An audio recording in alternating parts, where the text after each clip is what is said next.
What's good? I've been wanting to talk about this topic again, and I mentioned it before. So this is about um,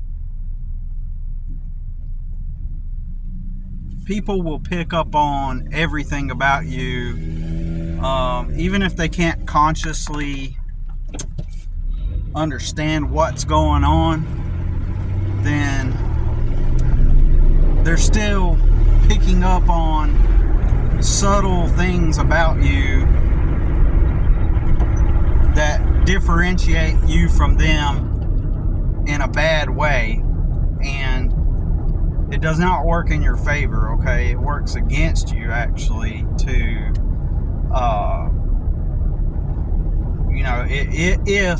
if you are someone that has experienced long-term chronic poverty, where for whatever reason, whether it be circumstance that happened outside of your control, or none of the positions at people's businesses paid you enough to get a footing in life.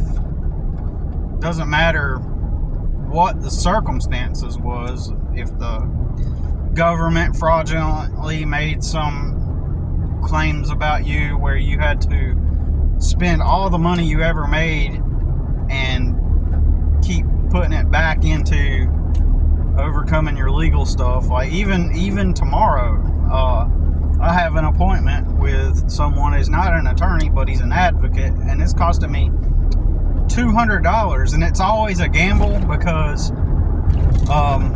you try to vet these people and make sure that they know what they're talking about, and before you hire them, and at the same time, even in this circumstance, by contacting this advocate, the very thing that I'm talking about can be applied in that meeting that I'm going to have. I already suspect that the guy has lived a highly privileged life. He is, and this is a good example, he has lived a highly privileged life because he himself got duped and screwed over by the family court system.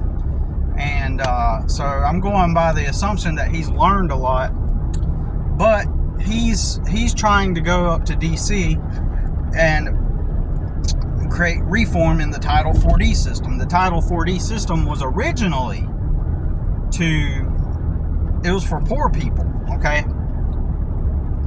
Literally for poor people. And the way it was designed is that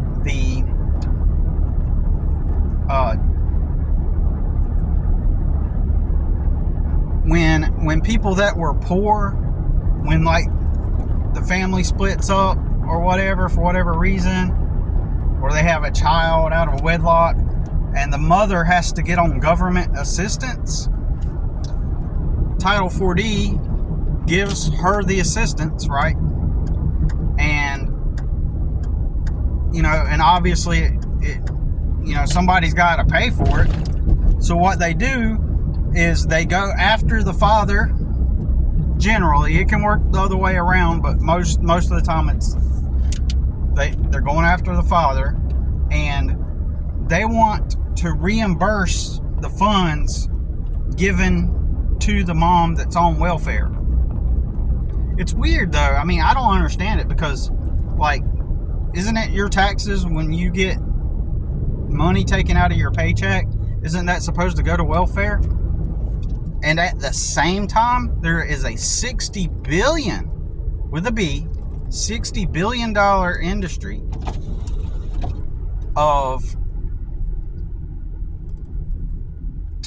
with Title 4D, where when the woman gets on welfare, they reimburse it by contacting the father in a letter or phone call or whatever.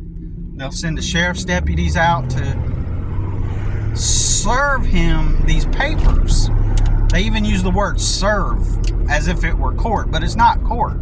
It's has nothing to do with court, but they use court terms to make it sound like it's a judicial type of process, when in actuality it is a administrative type of process. It's just paperwork, right? It's just so imagine the mailman comes and gives you your water bill, right?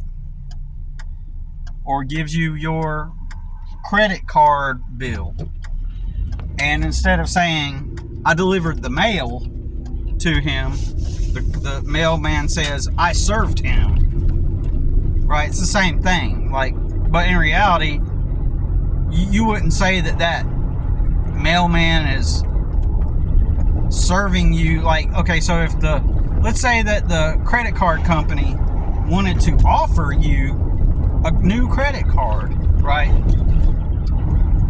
And so they send you some mail offering you this new credit card with this new APR, with this new percentage, with this new deal, and the mailman hand delivers it to you.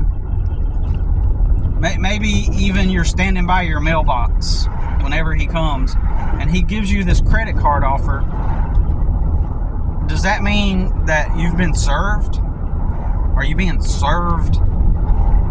And you know the credit card offer? Well, and the reason why I say that is because Title 4D contracts, they operate in the same, under the same law system as credit cards, right? Under the same legal system, I should say, as credit cards, right? So when the Title 4D, so basically what happens is they do the same thing credit card companies do, right? And they're operating within that legal framework, okay? So they send out an offer, just like credit cards do, to the father to accept a contract. So in the same way, like if you were to get sent a credit card offer and you say, oh yes, I would like to accept this offer that you're offering me with this credit card.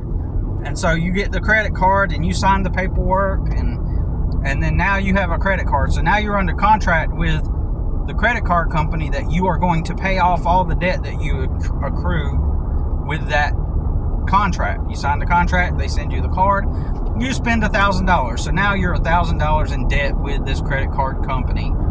And until it is paid off, until the debt is paid off, you are under legal contract.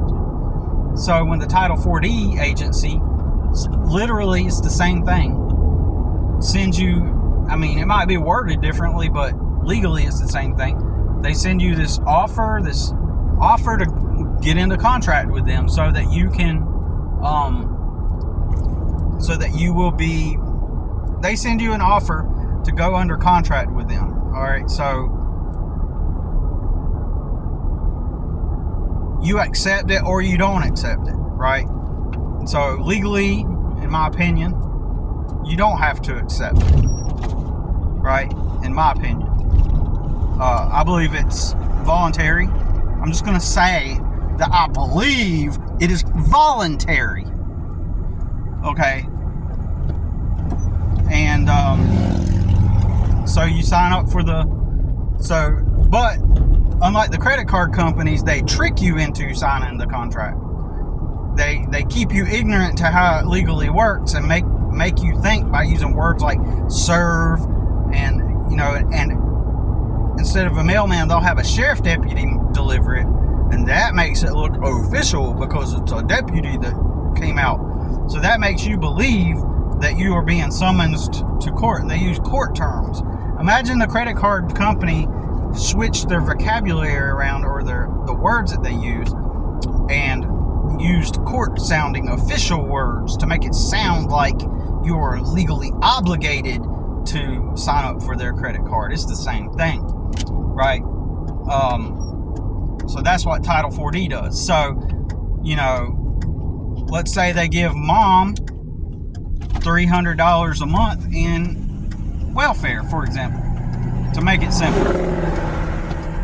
So she gets her welfare from the government, and so what they do is they invite you to come into contract with them, but they coerce you into contract with them to reimburse the funds that have been given to her, you know, based on the contract.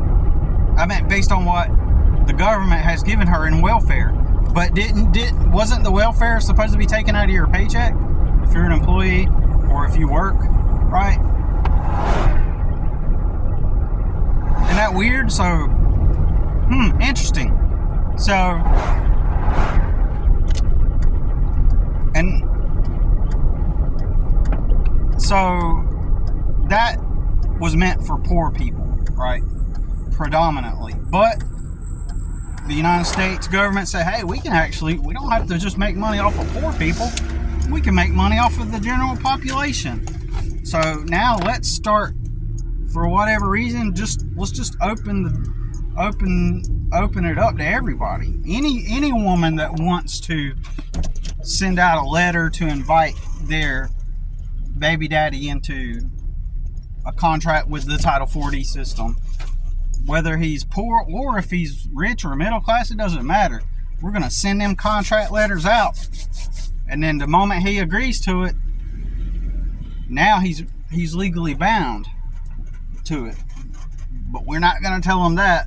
Anyways, got here quicker than I thought, so I'll make a part 2.